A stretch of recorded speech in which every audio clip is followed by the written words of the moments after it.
I see Mary. Shout out to Sold in Mendocino. What up? Hell yeah. Love having some folks from the Triangle in the space. What's up, everybody? I think we've left enough time for folks to be joining. I'm sure we'll get a couple more, but let's go ahead and kick this thing off. Happy Pride Month. I love seeing Hua here in front of the big flag. If you've been to Meadowlands before, you know what I'm talking about. Meadowlands is my favorite event in all of cannabis, just for like to attend. Such a beautiful, lovely, magical land. And yeah, all right, that flag flies there. I am going to share my screen real quick. Why am I having a hard time finding it though? Why is Zoom making this so difficult? All right, y'all. So we're gonna kick this thing off today. We have David Hua from Meadow, dear friend of ours on the pod, and just in life, who is one of the first people I met in the cannabis industry and one of my favorites. So you will hear plenty more flattery coming from my side here. But in case you're just now joining and you've never seen one of these before and you don't know who Happy Cabbage is, I'll give you a very quick rundown on who we are and why we're here to talk about inventory with Hua. We help retailers stock what sells. We're taking POS data and we're applying AI algorithms and machine learning to it to help surface things that your Excel spreadsheet simply can't do. And since everybody is trying to run all of their processes and workflows through spreadsheets, there are just inherent technological challenges you're going to face that are going to prevent you from getting the job done quickly, spending too much time in those spreadsheets, and inaccurately ordering, which causes a ton of aging, overstocked inventory, and then eventually super high discounting. We're trying to help you stock smarter and grow faster. And really, like, this is a problem we obsess about. You'll hear us talk about this every time on the webinar, that we really want to live in the world of the retailer, of the buyer, and like try to figure out what are the problems inherent in their systems that we can help solve. So we are right now, as far as we know, the only inventory tool specifically built to solve for these problems for retail cannabis buyers. And those problems mount up every single month to the tune of $50,000 per month per store on average. When we work with a retailer over 3 months, you're going to free up $150,000 on average. Over the last 2 years, that number has not changed. It has remained consistent, which means we are very confident to know that is exactly how much money you're probably sitting on.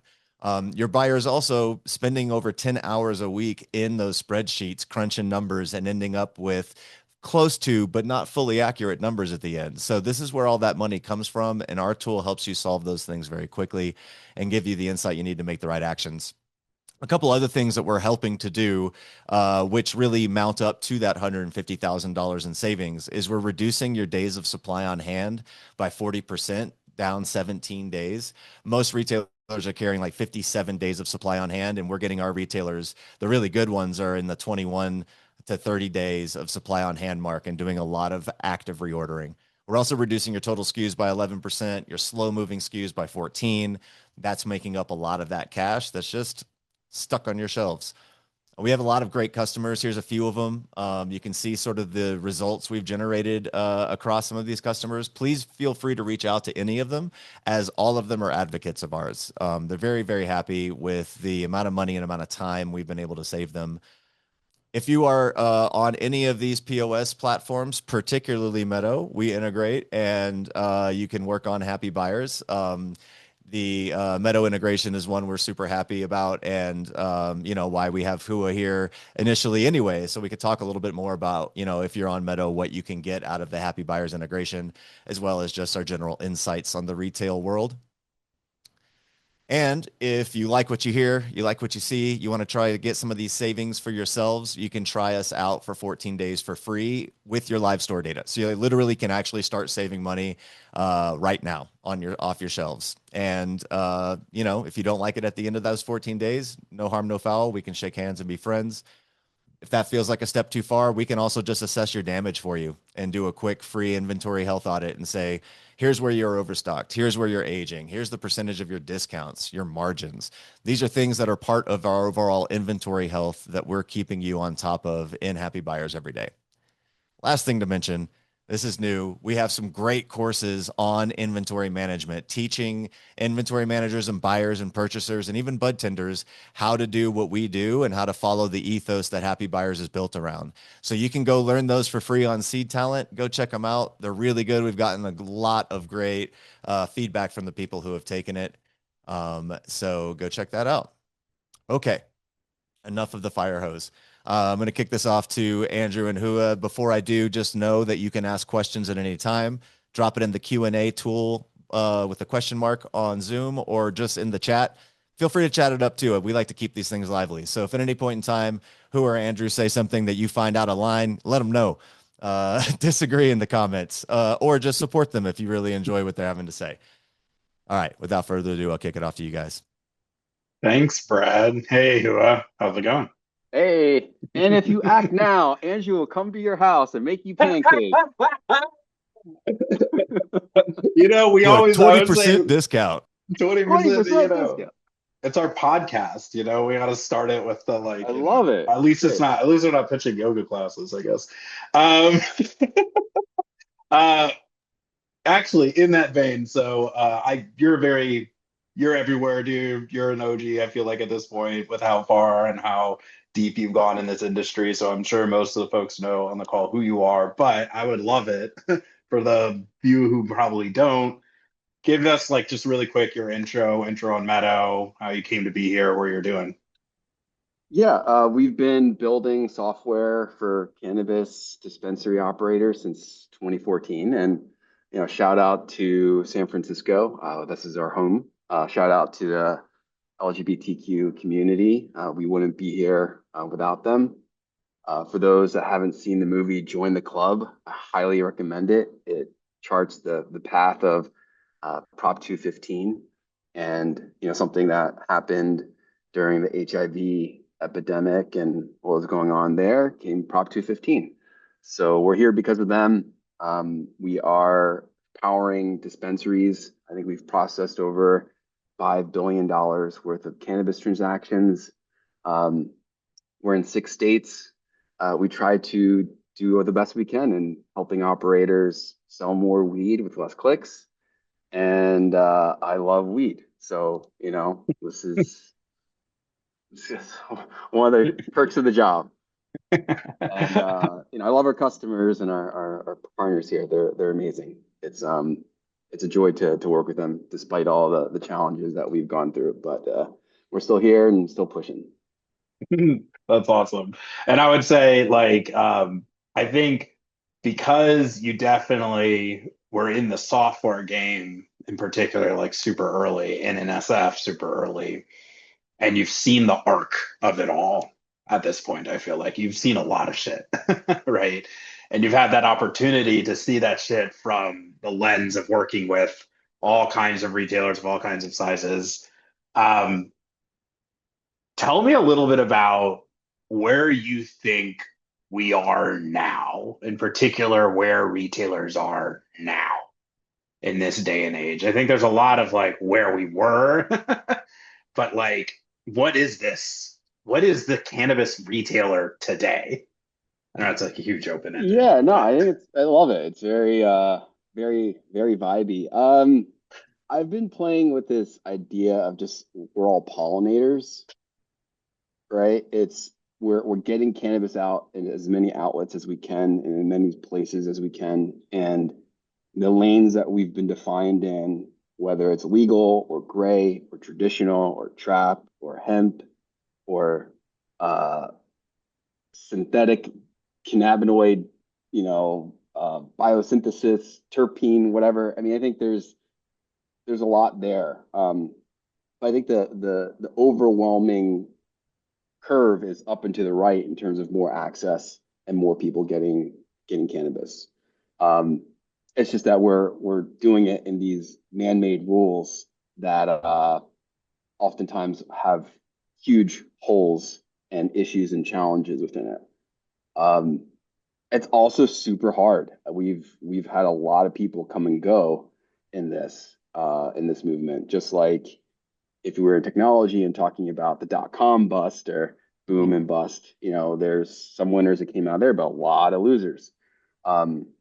not saying we're losers, just saying that, the company gone out of business. But I think the thing I try to go back to is like we're all in the same league. We may have different jerseys on, but Team Cannabis all the way. But we're in probably this year is the most change we're going to see that will set up for the next 5 years of what the next arc is gonna be. I When you don't know buy that, you that. mean 280E? Yeah, I mean a lot of things. I think there's the rescheduling is a big one. Mhm. The access to international markets, potentially interstate. The research that's coming out that is finally coming, showing the medicinal benefits of this. We're seeing edibles. Like, dude, when we started, it was like a plastic Rice Krispie treat or cookie, like Mhm. wrapper, and like how many milligrams? Have fun, like space cakes, right? Now we're getting like CBG 5-to-1 ratio with a bit of like CBN and THC.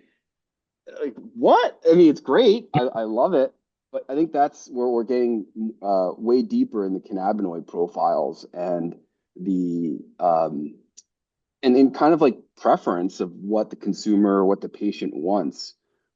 There's still a lot of education to happen, but there's a lot of research moving ahead to the edges too. Yeah. I would say I fully agree with this. Like, I don't know if this is fully true, but I like the statement of like more people are consuming cannabis than ever in the Yeah, country right yeah, now. Right. Like, you know what I mean? Like that is objectively true, it's right? still Like going. it's still happening, right? Like new people are using cannabis every day, right?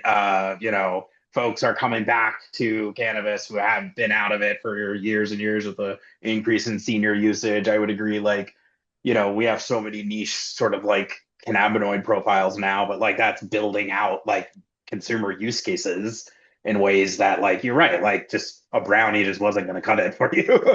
Right? If you're actually going after like sleep or pain or like whatever it is. Um, but I would say the average retailer you probably talk to, that's not their experience, right? Their experience is more of like having been through the churn a little bit, right? The dot com, I think, is a really good example. The idea that like, not that many people were actually using computers in 1999, right? And like, you look at where we are now. Um, what would you say like is the thing that should give retailers hope in this moment, understanding that disconnect? Yeah, I mean, shout out to all the retailers on. I mean, thank you for Yeah. taking time out of your day and being here, but also taking care of the customers that are walking through those doors, answering those questions and getting them the product that they need. What gives me hope? I still think there's a lot of inefficiency and a lot of waste that we're still doing that can be absorbed by technology in a lot of ways, but also giving the consumer what they want quicker, but not necessarily losing the humanness of it. I still think as great as AI and tech and all this stuff is, it can't smoke weed, guys. Can't eat. It's like I can recommend weed all day, but dude, AI it's won't replace weed. it won't replace us there. I guaranteed. So, the better off we can do the more human pieces of this, the more time we can make for the people walking through those doors or calling the phones, the better that we can be consistent on shelf stocking and what the consumer is looking for, what the patient is. I mean, there's hope there. There's hope in that more consumers and more people are coming at it in different ways too. Like as we kind of go through our life cycle, we're seeing seniors as a big demographic. Why? Because they don't want to take prescription meds, um, and they're now have access to products that they didn't have access to before. Um, I we're seeing a lot of vapes coming out, right? The extraction technology has gotten incredibly better. I used to dab with a hot coil. I don't know what I was doing. Just here I was. And now we Now you have a have, USB charged, like, dude, now I have like, a single yeah, Huckleberry Hill Farm, yeah, Whitethorn Rose, six six star hash in yeah, my pocket. yeah. Um, and it's incredible. So I think the knife it baby, yes, exactly. And people are like, oh, this is uh, so I think there's still a lot of innovation. There's still amazing flower. I think the key is how to keep as much of this information and people in it as long as possible. The detriment to the industry and the community has just been people leaving, and there's just like decades and decades of experience and tribal knowledge in there, genetics in there that aren't seeing the light of day. Um, that brought a lot of relief and joy. I remember, one of my favorite strains was like Harlequin. And just having high CBD was great. You can't really find that as much anymore, because the consumer has been taught or is currently going with high THC, cheap versus really thinking about these other parts. And my view is like they just need more education. They're gonna come around. And as all of this becomes more efficient, I think we'll be able to hopefully get some more margin back for everybody and get some money. Yeah, it occurs to me that it's almost sort of like, I think in cannabis in this day and age, we're really focused on the headwinds, right? And I think it's a lot of focus on the headwinds as like external things, right? Like state taxes and a new store opening across the street and the fucking MSO coming and doing what the MSO does and like price gouging or whatever it is. And those are headwinds.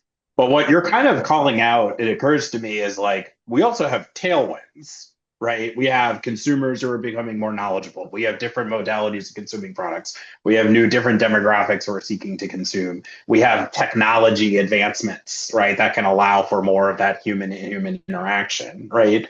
But those tailwinds are all internal in some ways of your ability to maximize them, right? So like your ability to like actually like benefit from the tailwind that goes against the external headwind is internally have you improved your processes or adapted your processes to maximize that opportunity with that new customer demographic or that opportunity with getting to your point, like sell more weed with less clicks, right? I like that concept, right? Um, how can we get like what does it take necessarily for a retailer in your mind to like come a little bit to that awareness that like it's not you're not just at the whims of the external market pressures, but that like more people are consuming now more than ever and you can actually make margin on that. But yeah, like it's a little bit of like you kind of have to like focus internally on the ability to do that. Yeah, that's a tough one. There's a lot of iteration and evolution that comes with it too, right? The demographic that you're serving in, the region that you're in, the state that Mm-hmm. you're in, um, the the brands, the cultivators, what's available. I think there's a bunch of things you can control, but there's a lot that you can't. The things that you can are, you can talk to your customers, you can see what they're buying. You can, there's more information out than ever before, right? You can go to menus down the street and see what they're stocking online. You can go and see, in your own data, who's coming in over and over and over again. Who are your loyal people? You can, create an environment in your place where you're a bit more savvy on what the person's putting in their basket. So a lot of experiences are like this, the vault, the everything's in Mm-hmm. the vault. I get that, but it's also like let's bring it out to the floor. You can have product on the floor, you can bring it back when you need to. And there's also the bank teller experience that we've all grown up with there was like, it's like a Yeah, the like glass thing where plexiglass. Yeah. these huge monitors are people looking at. I'm just like, I think you can, our system, you can literally bring the iPad with you and walk around and be a concierge and like help people, get up there on their curve and what they're looking for and be a bit more accustomed to it. Um, I think there's an immense amount of like hospitality that hasn't been brought into the industry as much as it could be. As much as we say it's retail, I think it's a lot of it. It's hospitality. And Mm. so, and then I think from there, like you getting the time back so you can then focus on the customer, getting the time back so you're not in reception, like receiving inventory for Mm. hours and hours on end, and then like having to fix an issue, and then you go and, you know, do a reconciliation, and then like contact the distributor. Like there's stuff like there that like is kind of like an unforced error almost if like things are a bit more tight. And we've seen some of those operations before we come in and switch them over into like a better workflow that's like really custom to like what they're trying to do, as well as like able to offer other points of sale, whether it's e-com, whether it's like taking the phone order or delivery or curbside pickup. We just got drive-through again in California. So I think there's like meeting the customer where they are is really helpful. And that like helps bring tailwinds because that experience helps drive word of mouth, helps drive coming back in. And those marketing dollars, it's like kindness and like coming up to the customer doesn't cost anything. Just it's time. So you need that Yeah. time. How do you give back the time? Yeah, it's so much of what you're describing is all the little stuff on the interaction. Like that's Mm, all the little like what are the SOPs on like how to talk to the customers? What is the like? I love it. Like you're right. Like the plexiglass, like bank teller, like where am I? Like type of thing. what, You know, it's just like why? it's just little adjustments, right? Can you make that entry room clean? Like just like all these little things. Or like Can I? what's at the register? Like how do I Yeah, add something to and not make it a thing? Like add it to the register, update the cart, go. Not like yeah. oh no, I need to like cancel the order and like what? Like I don't even know what kind of workflow that is. It's crazy to me that's some of the flows out there. Yeah, even like line length, right? To that point, like the ability to do those things fast, customers come back and they're like, "Hey, that was a great thing," you know. And you're right, like spent all this money to bring them in, got to keep them. Yeah. Well, I uh, also think like go ahead. no, you're good. I was just saying like because you also have to be rational about the headwinds, right? Like prices are continuing to come down because of oversupply or because it's getting cheaper to manufacture in some ways. Um, and some of that is out of control, but the stuff that isn't controlled, like, is the discounting, whereas like the promos and stuff like that, where I think we gotta train the customer the right way and know that paying for something that is worthwhile doesn't necessarily have to be discounted to be of value. Um, Yes, I the don't race know. to the bottom, and it's so funny Yeah. because like so many of these things are interrelated, right? Because like you're like seeing that external thing where like honestly other operators are just stocking up the vault too much. Now they have too much shit in the vault and now they have to get rid of it, right? Now they have to run a discount. Then you're looking at them and you're like, oh shit, they're like gutting their prices. Like I gotta gut my prices. And it's like because like you didn't first go down the list of all the other things, we even just like all the other ways you can improve the consumer experience and the menu and like make sure the products are out front. Like I love like the thing like, well, how's the register experience? It's almost like the you hit with the discount as like it's a hammer and all problems are nails, right? Type of thing. It's like that's the thing. And like, I mean, once you start that cycle, man, like the market, like it's hard. It's really hard to break. I feel like. Yeah, it's hard. I mean, there's a report that came out from First Citizens Bank with Whitney Economics, Bo Whitney. And I love reading his stuff because, they have such a macro view of things, not just on the cannabis side, but on the hemp side, kind of all over. And then, they're partnering with First Citizens, so it's like they see the money side. And last year we was the first decline from 2024 to 25. It went from like 30 billion to 28, 29 billion. So a small decrease, but a lot of that was because there was an oversupply. So the Mhm. amount of product was still being sold greater than the year before, but the cost of it has come down. And because of that, we went from 42% profitability in 2022 to 27%. And so, then you add on discounts to it, and all of a sudden now you're like, you don't even know if you're making anything out the door. And I think that's a huge issue that we all need to be aware of, because if the retailer isn't healthy, if the customer isn't healthy, then that cash doesn't go back up the supply chain, where the farmer needs their money to plant, the distributor needs money for gas, like a lot of gas. The manufacturer needs money for labels and jars and all this other stuff. And as we look at where the economy is, they need that like ASAP. So that supply chain has to be really efficient for everyone to make it.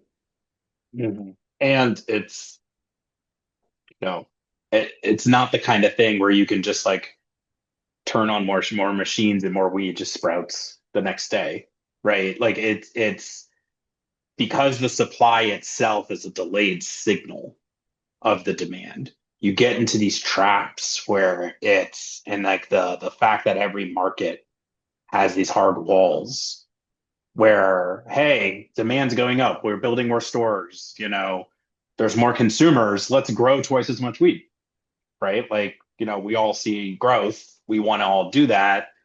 When everyone produces twice as much, one, they now have to pay for that. So, like, where's the capital coming from to pay for that? And then two, it's not like twice as many people consume. And so then you're left with this like this oversupply problem. That's like structural oversupply problem that the market kind of develops. And this is one of those external headwinds, right? And the reality is that because of like the way MSOs are, a lot of that lands on the MSO, right? And then they hit you with reciprocity and they hit you with order minimums. And then they try to cascade it all back downwards on some level because of that fundamental like supply demand problem. And it's hard because I feel like every market has been going through this arc. I feel like California 100% went through this arc. I know we were talking a bit about like where Jersey's at right now and like are they about to or are they about to go? Are they going through this arc? And I really think like so much of it is like how do you build internal resilience as a retailer to understand that this is the game? Like to understand that this pressure is going to happen and if you just let that run through, you are going to eat that margin degradation, you know. Um Yeah, I agree with that. yeah. Yeah, absolutely. But like supply and demand, I think we treat that as like this, like, this curve, right? But Yeah. demand is not singular, supply is No. not singular. And so when I think about demand, I'm thinking about, okay, let's use alcohol as example. If you look at alcohol, a large percentage of their sales comes from people that drink a lot of alcohol. We're talking about Mhm. like 6 packs a day, multiple days, right?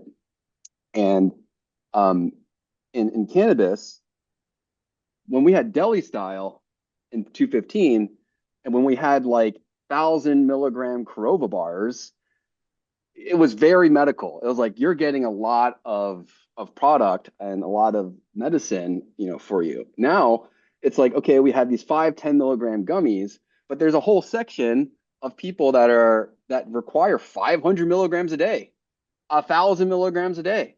I know people that smoke ounces a day, and you're telling them they have to go and buy 8 jars and like bring it around and kind of like open it up like every single time. Like I think there's groups of people that we've kind of ostracized in this, um, because it's like CPG in this way. And so I think demand, has is multifaceted in understanding the consumer of what they're looking for and how much they consume and what their tolerance is all over the map. Some of my friends are like 120-pound women that can down edibles, no problem. Just like hundreds of milligrams at a time. And I'm just like, what? How are you processing that? And well, they smoke a joint and they're gone. Everyone's different. And so I think coming to it with that customization the experience for them to meet them kind of where they are or what they're trying to do helps with creating a demand curve. Yeah, that That then optimizes for your consumer base, right? In mm, so many ways and really builds your niche. I think that's so interesting, because I do feel like oftentimes what people end up doing is kind of chasing the margin game on the buy side based on like what the wholesaler is telling them in terms of it. So they're like, hey, I can get you much better margin on, the 5 milligram gummy type of thing, right? I can do that. If you just buy this much, I can give you that. And oftentimes you may be thinking, well, that's just substitutable for the not as good margin I may be making on paper with, to your point, a product though that I'm actually turning over at a high rate because I have found a niche customer segment that actually is coming in reliably and is purchasing that. And then I wipe that out in order to chase this thing when the reality is the reason why I'm getting that is because that's the supply glut coming downstream. And so now we're all like racing to the middle. And I think it's super interesting, this idea of like, if you're just really tuned into your demand and you're really tuned into your customer experience across your whole customer base and you're tuning your product assortment to that demand, then you don't get caught up in that because you're still going to have the customers who come back and they're going to be buying products because to your point, they're like capturing how that consumer consumes and how that consumer likes those products. And like, they're not going to necessarily be a race to the bottom at that point.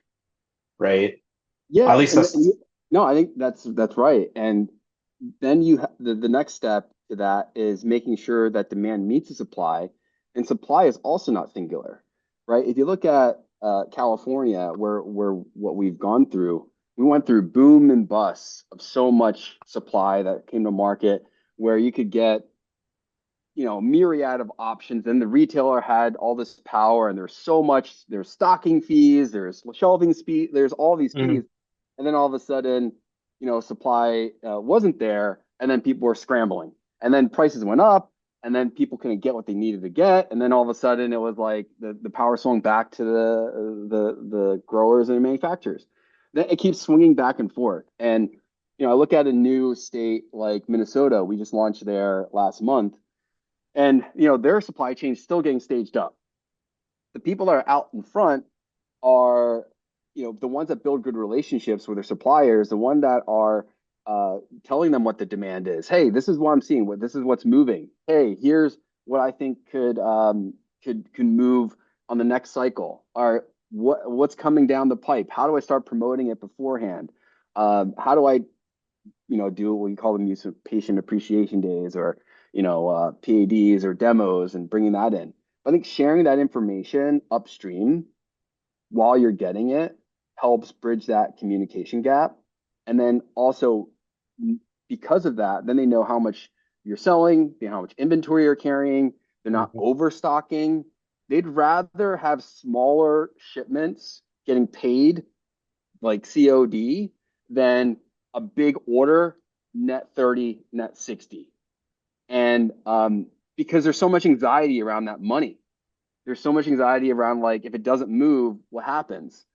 Especially because there's no real remediation to send it back up the supply chain. It's there.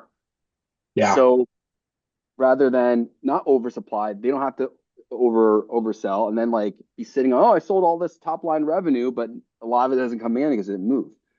So, Yeah. it's helpful to tell them the reality of things, like, hey, you priced this eighth at $20 wholesale. I think it's better at 16, so we can get at 32, and then like, and You work can with actually them. turn it over. Yeah, and then Yeah. turn it over. I think those conversations are real and need to be had.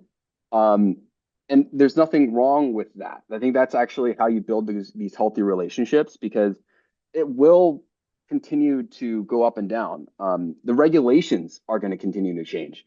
Packaging is going to change. Like, all this changes. So then, like, how do you have that communication where you're like you're meeting the supply and demand, and that's the balance. Like you're really there to kind of create that harmony. So you and also the supply chain Can that respond depends on, quickly. yeah, like they need that.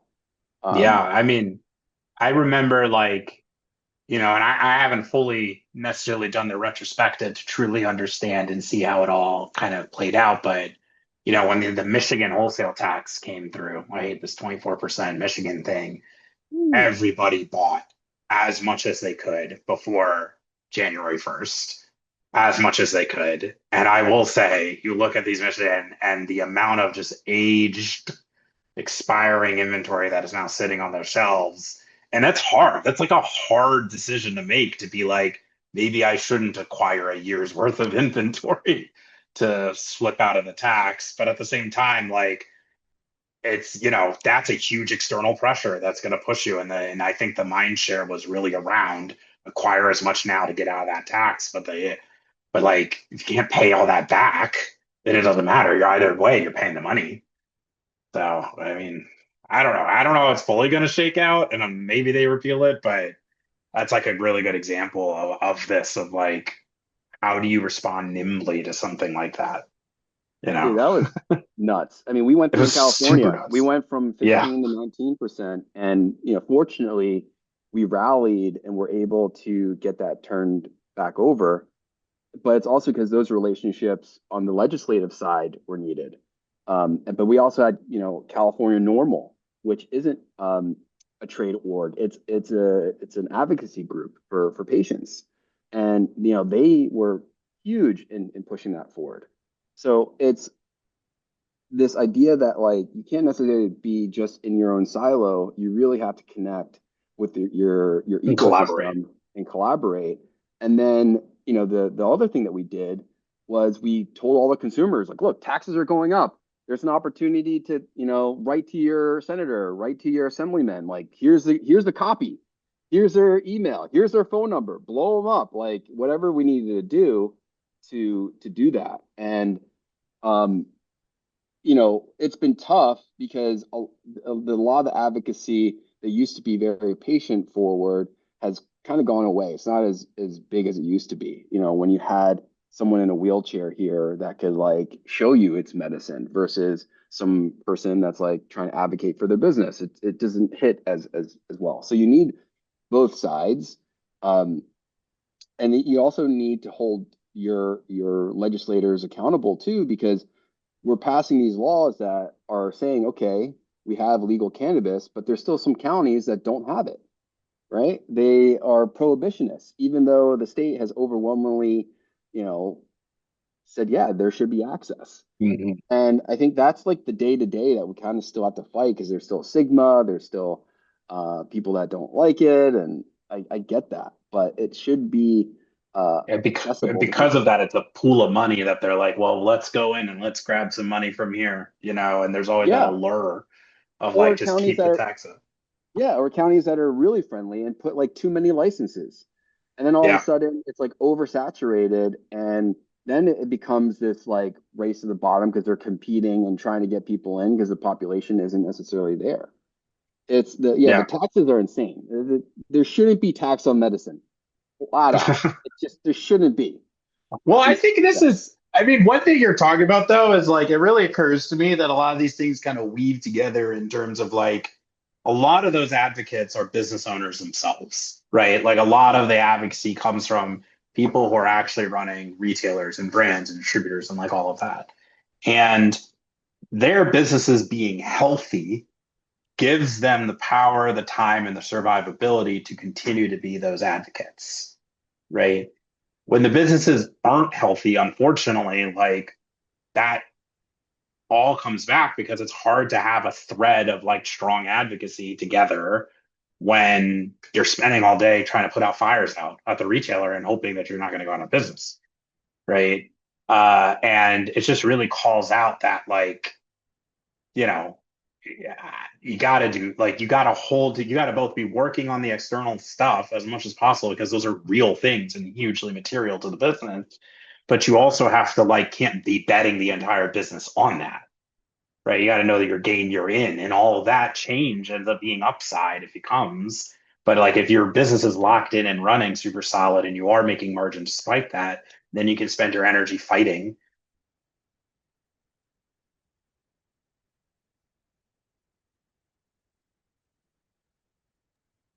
Did we lose Andrew's audio? I think we just lost his audio. Maybe. That's I so don't know. bizarre. Oh no.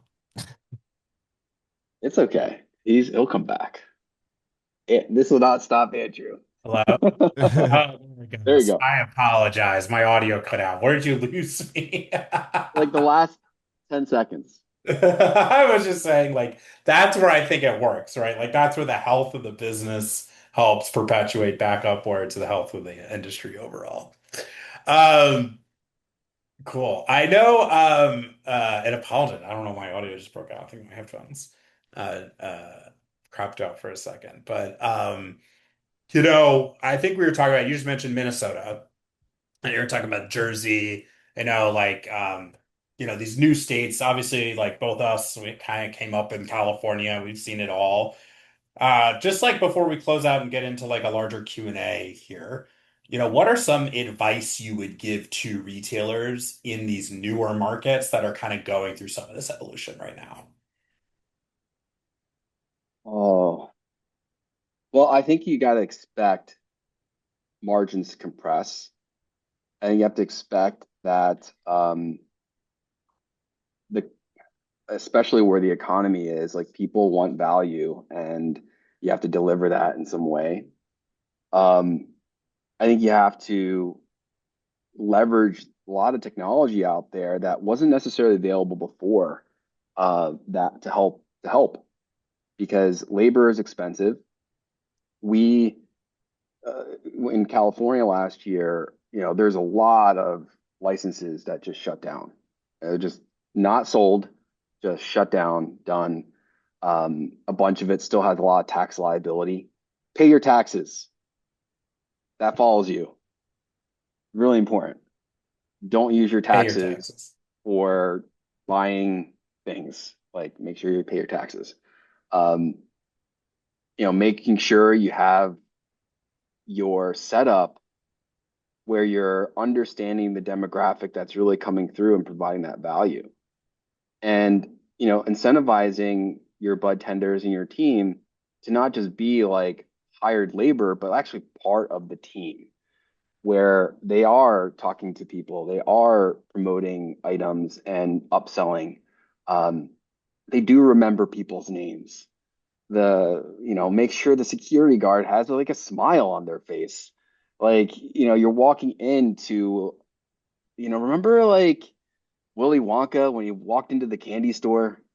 Like that's how I felt the first time I went to a dispensary. Not like, here's my ID and like, oh, like I'm taking pictures of it and like storing it forever and like, oh no, now you have to queue up and like now you don't know what like then you're at the point of sale and then like you don't know what to buy, but you're like there's people behind you, so you don't know like so you're just like trying to go quick, but now you have anxiety because you have a question on like, you know, uh, you know, IBD and you're What like, you is don't want to talk about CBN? it. Yeah, you know what I mean? Like I think there's stuff like that where that consultation approach really goes a long way because you can earn those customers for life.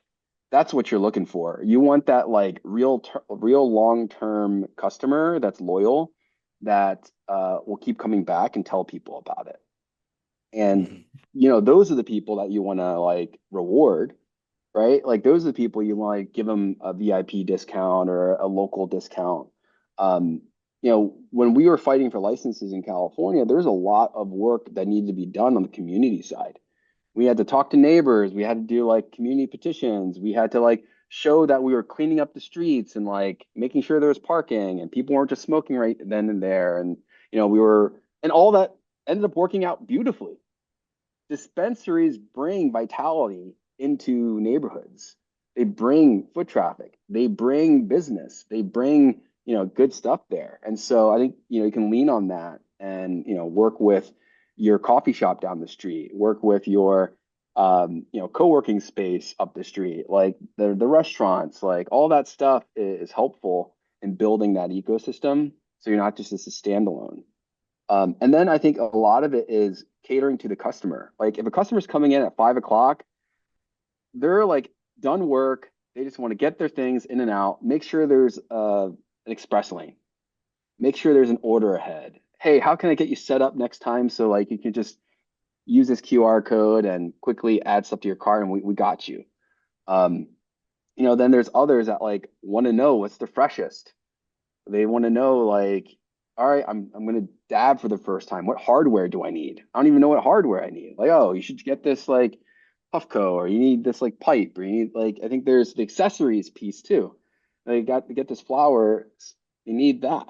Um, yeah, I don't know. I'm kind of rambling a bit, but I think there's a lot that I you mean, can it's just do. dialing it Yeah. in, right? It's really about I pay your taxes. I think that's and dial it in. You know what I mean? Like be responsive and really, really, really focus on like how can you maximize being nimble, being customer centric, questioning everything. It's almost like that. You know what I mean? Like questioning how you're doing entry and purchase and POS and like all these points of your operations, ordering, vendor relationships, to think, can we be doing it better?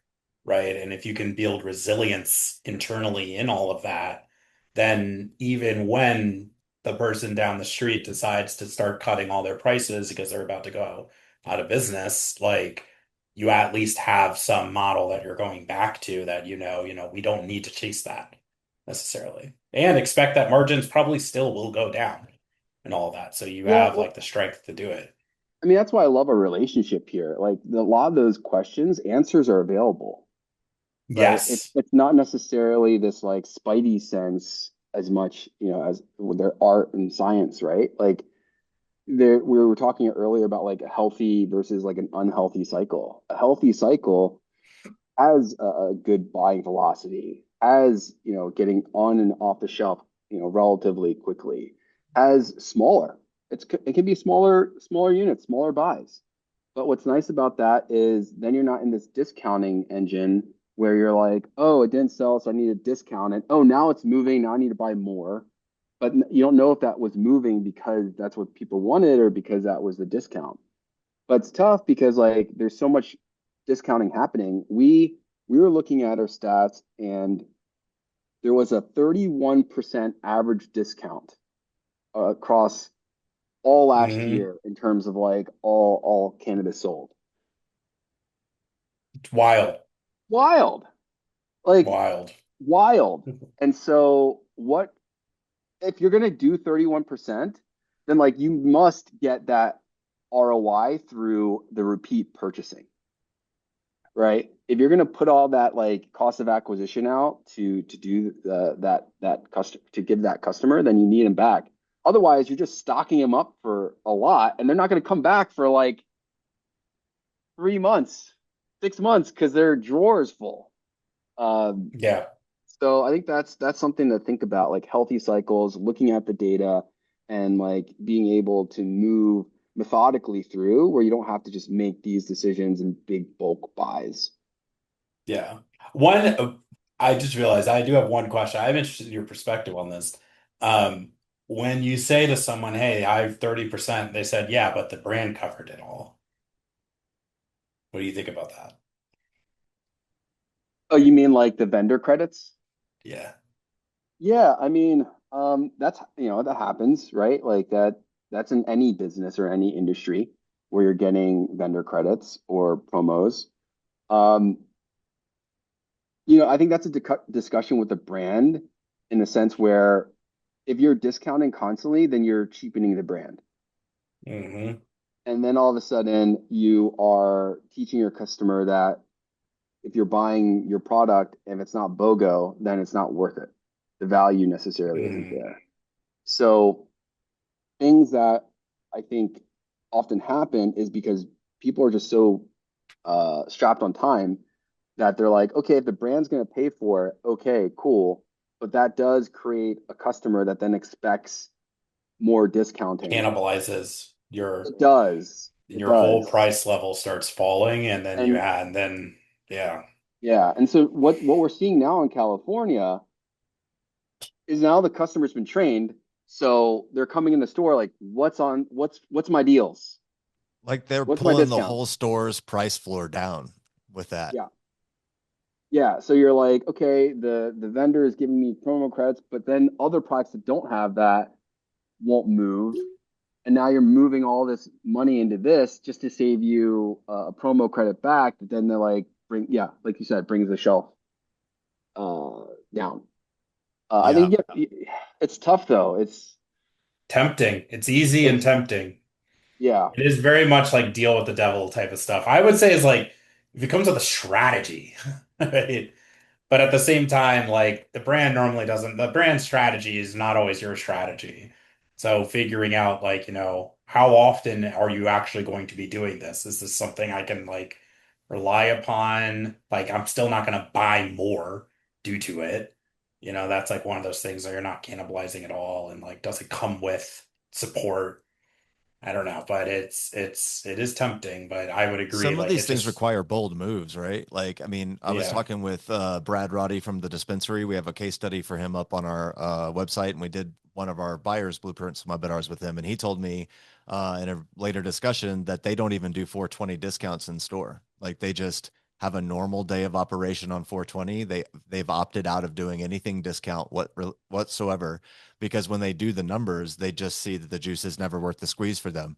They end up getting in these like one-time shoppers. They were looking for major discounts. It, just sort of like cannibalizes their profit margins. So they're like, we just won't participate in that.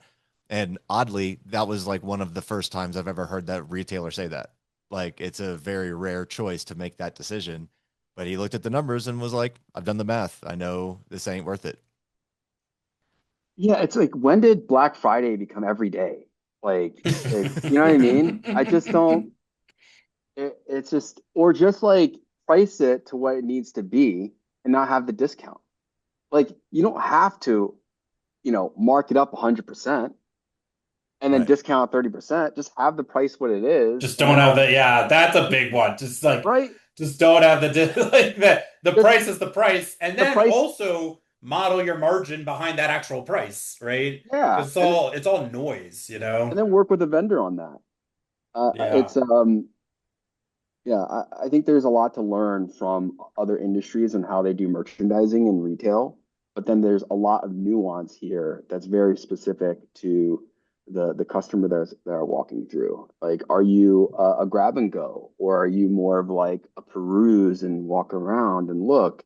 Are you are you meeting with the customer? Like, I think that's the stuff, and like, how are you getting traffic?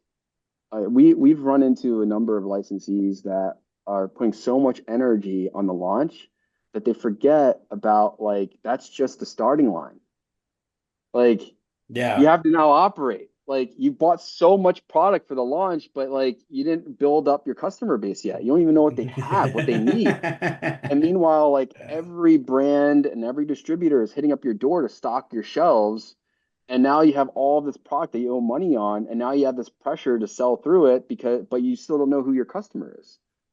Yeah. Uh, Yeah. so I think that's like stuff where sometimes it's fine to move smaller amounts to test and then, order more and try to get into this sequence where your cash is producing um, margin for you and buying power too, versus like Yeah. being in the hole, which is also really tough. On an Yeah. interesting flip side, I know a brand here in Colorado that has maximum order quantities. They won't let you order more than a certain amount of units because they don't want their product going stale. And for what they sell, like pre-rolls, it is a very, very rare move. Again, it's like one of those bold decisions, but they know that there's like this problem can start before and after the sale, depending on how that brand and retail negotiation goes. So I thought that was kind of a cool. We have a question here that I wanted to ask before we ran out of time. Any thoughts on Minnesota and what's been going on in this new market? How can a new mom and pop retailer in the Twin City area set itself up to be competitive and profitable? I think Yeah, Hua, go you ahead. just, yeah, launched in Minnesota. You're probably close to that. I don't know if we're working with anyone in Minnesota just yet. So Yeah, we interested in your got a thoughts. couple up there. Yeah, I think it would go back to first principles. Like, congratulations, first of all. Yay, let's do it. Like that's great. The whoa, look at that. But yeah, I think really understanding your customer is important. Really getting in front of them, knowing that you're around and people can get into your store. I think there's a fair amount of work here on uh, getting your name out, getting the marketing out, showing what you have, working with the suppliers on helping you do that as well. They want to see you succeed as much as you want them to succeed. So that's important.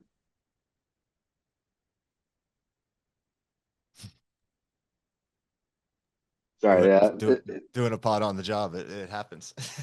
yeah. I think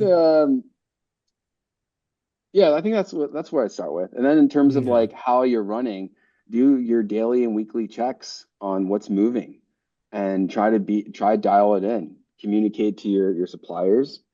It's a new market, and the laws just changed again. Now they combined all the supply chain, so now we have that to deal with. But uh, it's going to be rocky, but you're the first ones out, and we really, really need you guys all to succeed. So happy to answer any questions after this or follow up at any time. Right on. Well, we are going to go ahead and wrap this up. If you would like to check out what Happy Cabbage does and you're already on Meadow or any of the other integrators we showed, go ahead and scan this QR code or go to our website and you can book a demo there. But as Hua just offered, if you want to get in touch with him directly and ask him any questions, get his takes on the market, this is how you can reach out to him and or Andrew. If you want to reach out to him and ask any questions of them directly, they got you. Yeah, we appreciate you guys showing up. Thank you so much, Hua, for making the time. This has just been an honor being able to see your face again. So yeah, everybody out there, drink water, and we'll see you on the next one. Water. Oh, also fiber and vitamin D. Yes, Get that. Go get out, that. get some sunlight. Get some sunlight. That's Here in right. San Francisco, it's been fog city these days, so Yeah. get some Well, sunlight. The sun is there exactly. to nourish you. Okay, Bye, I'll see everybody. y'all next time. Thanks. Cool. Thank you very much.